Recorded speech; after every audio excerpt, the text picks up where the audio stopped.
Hi folks, welcome to the Key Concepts Review for Chapter 9 in Math 521b. We're looking at inequalities in 1 and 2 variables. You might want to pause and take a look at the disclaimers at the bottom.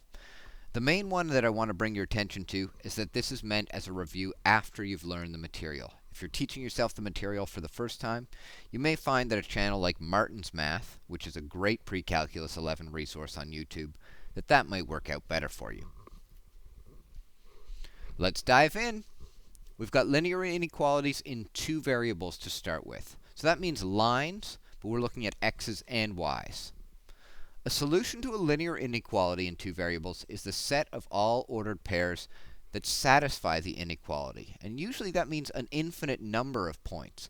Whereas when we had equations, there was just a discrete number of points. There were a few solutions. So as a result, the whole solution is a big region of the plane. And by plane, we mean the xy plane. So let's figure out which of the following points satisfies this inequality.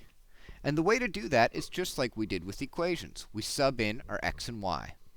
So I've got y is less than 2x minus 3. So I put in a 2 for y. I'm wondering, is that less than 2 by negative 1 minus 3? In other words, is 2 less than negative 5? No, it is not. That is not part of the solution. Okay, let's try another one. 2, 0. So if I put in 0 for y, is that going to be less than 2 times 2 minus 3? Is 0 less than 1? Yes, it is. That's part of the solution. Okay, let's try this next one. 5. Is that less than 2 times 4 minus 3? Ooh, sneaky. Is 5 less than 5? No, it is not. If there had been an equals part on this, then it would satisfy. And finally, this is the easiest point we could possibly test. 0. Is that less than 2 times 0 minus 3? In other words, is 0 less than negative 3? No, it's not. So that's not part of the solution. But we can test points fairly easily. And when we get into this, we'll tend to graph and then pick one test point. Okay, so if we don't have particular points to test, or we want to figure out the actual solution to a linear inequality, here are the steps. We're going to graph the line, and we're going to make it solid if the line is part of the solution, meaning that you either have this or this. And we're going to make the line dotted, which means it's not included, if it's not part of the solution. So that would be cases where it's just less than or greater than. No equals piece. Next, we'll pick a test point. Something easy, but it has to be not on the line. And the easiest point typically is 0, 0. Then we'll shade the appropriate region. I'm just going to do some sort of quick sketches of each of these lines so that we can get the idea across. So first thing I have to do is graph the line y equals 2x plus 1. No problem. That's a line with a y-intercept of 1 and a slope of 2. Let's see. It's got a greater than or equal sign, so that means I'm going to use a solid line. Whatever's on that line is part of the solution. Next, I'm going to test an easy point. And the easiest point to test is 0, 0. Because there are only 2 regions of the plane here. There's this stuff over here, and there's this stuff over here. And the blue extends down here, and the red extends all the way into here as well. Okay, I'll get rid of those, and we'll test. Let's see if 0, 0 works. So if I put 0 in for y, is that greater than or equal to 2 times 0 plus 1? So is 0 greater than or equal to 1? No, it's not. That means that the origin is not on the solution set. Instead, all this stuff over here that doesn't include the origin, that's what's part of the solution set. Let's do another one. So for this, I need to graph 4x minus 3y equals negative 12 to start with. And I think the easiest way for us to graph this would be for us to think about the intercepts. If I put 0 in for y, I'd get negative 3 for x, so x-intercept of negative 3. If I put 0 in for x, I'd get positive 4 for y. Or you can put it in y equals form. It doesn't matter. Some way, though, we need to get a line that looks like this. And notice here, I did it as a dotted line because it's not part of the solution set. I've got just a greater than symbol. Okay, now we'll test. Does the point 0, 0 work in this? So 4 times 0 minus 3 times 0. Is that greater than negative 12? Is 0 greater than negative 12? Sure is. So 0 is included. And that means that this whole region to the left and down from the line is the solution.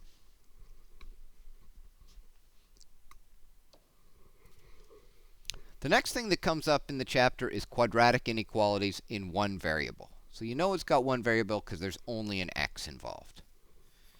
We've done equations. If we had x squared equals 4, we'd know we could square root both sides. We get x is plus or minus 2. Or we could have made one side 0 and factor it. Quadratic inequalities are a bit more involved, but only a bit. There are a bunch of different techniques, and you in class may have done any one of these, or maybe even something different. I'm going to take a look at test points, but techniques include relating to the graph, doing sign analysis, and test points. We're going to focus on test points because it works in all cases without us having to manipulate the original inequality. And also, it looks like what we're doing for the two variable things as well. Sometimes it's a little less elegant, though. So like I said at the disclaimers at the start, if you have a different way, by all means, please do it. Okay, we're going to solve this inequality. So here are the steps. We're going to create and solve a corresponding equation. So x could be plus or minus 2 here.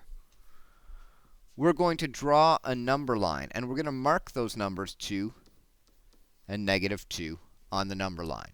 They're the places where things might change. And what we'll do is we'll test a value that's in this region over here, that's one in this region here, and one in this region here. So the one to the far left, we'd have to put in a number, I don't know, less than negative 2. So let's see, if I put in negative 3 into the original inequality, do I get a true statement? That'd be 9 really is greater than 4. Yes, it works. Okay, so that means this is included in the solution set. Let's try a number between negative 2 and 2. Okay, so an easy number between negative 2 and 2 would be 0. 0 squared. Is that greater than or equal to 4? So is 0 greater than or equal to 4? Nuh-uh, doesn't work. Okay, and finally, we could try something bigger than 2, something in this region. So 3, does that satisfy the original inequality? Yes, that works.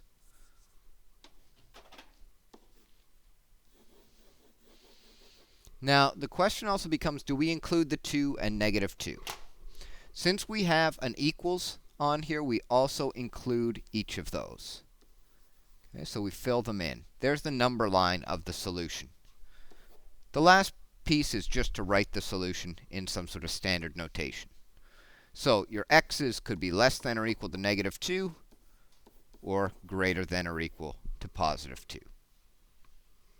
To recap, create and solve the corresponding equation. We're going to find these critical values. And that's going to come up in calculus later on. We're going to draw a number line, and we're going to test values in each of the regions that come up. Let's try another one that's similar. So we've got x squared minus 10x plus 21. So 1, make the equation.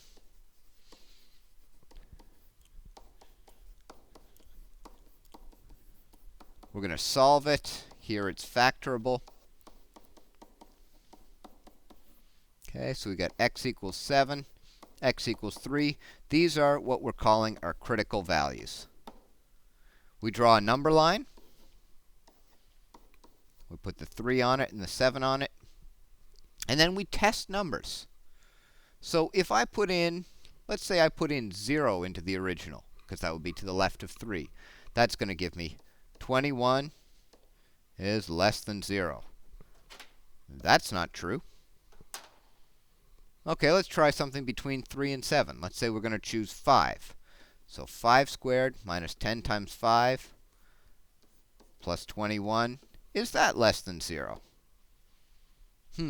That's going to be -4, I think. Less than 0? You betcha. So this region here is included.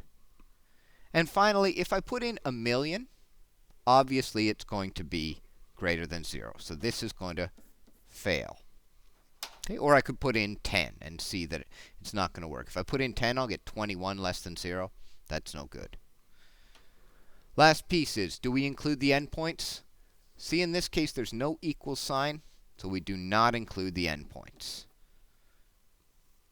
And we're going to write that as our solution. So it is the x's that are between 3 and 7. Those are the only x's that will satisfy that original inequality. Just quickly, we'll take a look at b and c, which are similar. Over here, I've got x squared plus 3 equals x. That would be make the equation. So x squared minus x plus 3 equals 0. I could go ahead and throw that into the quadratic formula since it doesn't factor. So that would be negative b plus or minus b squared, which is 1, minus 4 times 1 times 3, all over 2a. Right away, you've got a square root of -11. So there's no solution or no critical values. That doesn't mean that there's nothing that's going to satisfy this. It just means that there are no split points on the number line. Either all the numbers work or none of them work. So you can test anything that you want. And the easiest number for us to test would be 0. So test x equals 0. We'd get 0 squared plus 3. We're wondering, is that greater than 0? Hey, it is. Therefore, all numbers must work, because there are no critical values splitting this up. So the solution would be the set of all x such that x is a real number. Similarly, we could take a look at this one down here. It's going to start off the exact same way. It's the same question, so we're pretty sure it's also going to have no solution. Okay, the exact same thing that we just did. So no critical values, no solution to the equation, so no crit. Make a number line. Test any number on it. So again, we can test 0. That's going to give us 0 squared plus 3. And we're wondering, is that less than 0? No, it doesn't work. So since that value didn't work, no values work. This one has no solution. Okay, so those are the cases where there turn out to be absolutely no critical points. They either all work or none of them work. In most cases, though, you're going to see at least one critical value, probably 2. And you just make this number line and work from there. The last piece of the chapter has to do with quadratic inequalities in 2 variables. And really, it's the same technique that we did with linear inequalities. We graph, solid if included, so that would be these cases, dotted if not. We're going to test a point, and we're going to shade. So any easy point that's not on the curve, we can test. Just a little recap for graphing quadratics. If you want the vertex, you can complete the square or use the axis of symmetry, which is -b over 2a. Or you can just say halfway between the x-intercepts. And those come easily from factored form. If you want a y-intercept, you just put in 0 for x. X-intercepts, put 0 for y. And you either use quadratic formula to solve, or you can just put it in factored form. And if you're at a complete loss, you can just make a table of values. Let's test some points in this quadratic inequality. So if I want to find out if 5, 4 satisfies the inequality, I put 4 in for y. And I ask myself, is that less than x squared minus 3? So 5 squared minus 3. In other words, is 4 less than 22? Sure is. So that one passes. That point passes. Let's try the next one. We've got 1, negative 3. So negative 3 goes in for y. And I'm wondering, is that less than 1 squared minus 3? Is negative 3 less than negative 2? Yes, it is. If it is negative 3 degrees outside, it is colder than if it were negative 2. Similarly, 0, negative 3. So negative 3 goes in for y. I have 0 squared minus 3. Is negative 3 less than negative 3? Ah, this one fails.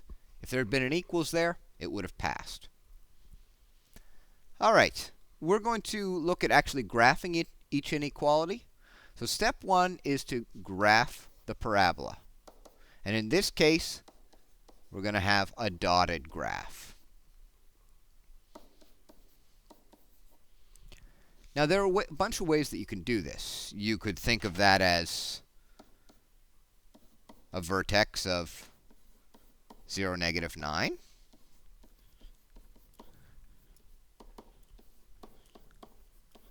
And make a quick sketch from there. You could factor it, and you could say, oh, that's y equals x plus 3, x minus 3. Ah, that means that I've got x-intercepts at positive 3 and negative 3. And my vertex would be halfway in between them at 0. And I put 0 into this right here. And I'll get negative 9. Okay, but we should end up with a parabola that looks roughly like this. Now, I did it in solid. Got to make sure that we do that in dotted, because it's a less than. We don't include the parabola in the solution. There we go. Now, there are only two possibilities. Either the region to be shaded is this part in here, or it's everything else out here.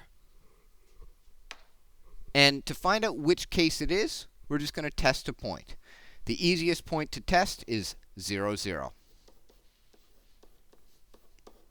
So if I put 0, 0 into the original inequality, I'd have 0, and I'm wondering, is that less than 0 squared minus 9? Or is 0 less than negative 9? No, it is not. So the origin is not included in the solution. The solution is kind of all this space that's outside of the parabola. Okay, so we tested the origin. It failed. Therefore, the origin is not part of the solution, nor is anything on the inside of that parabola. Let's try another couple. We've got this one over here. So again, we're going to start by graphing the equation. In this case, it's going to be a solid line, or solid curve, rather. And you can graph this however you want. I really like to factor them when I can, but I realize that not all of them are factorable. Okay, and that would let us know that we've got x-intercepts at negative 2 and negative 4. We could find the vertex by subbing in halfway between those, which is negative 3. A vertex must be at negative 3. That's where the axis of symmetry is. And if I sub negative 3 in here, I would get negative 1.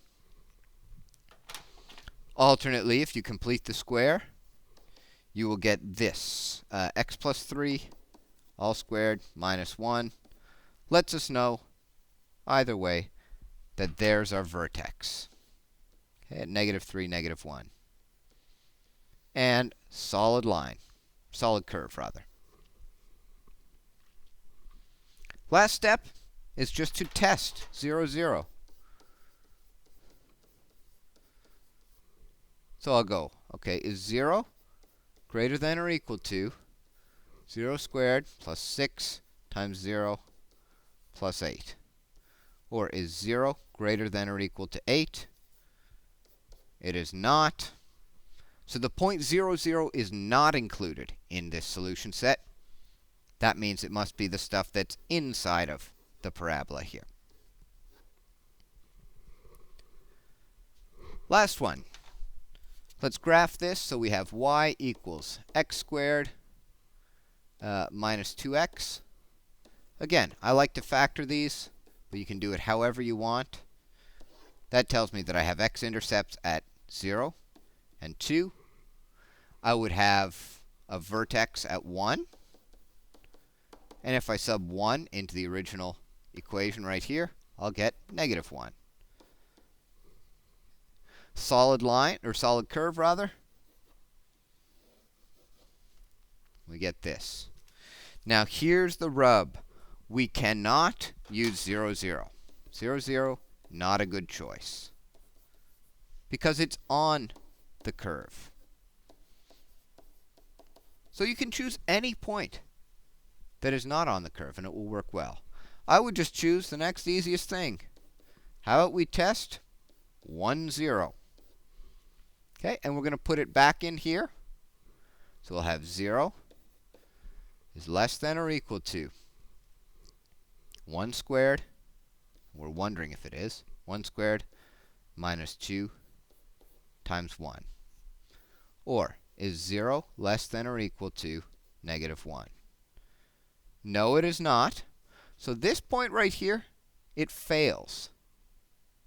Our solution, therefore, must be everything on the outside of the parabola. Test point, if it passes, shade in around the test point. If it fails, shade the other kind of region that comes up. So really, it's one straightforward technique that we use for both linears and quadratics. It's just that we have to generate a graph for quadratics.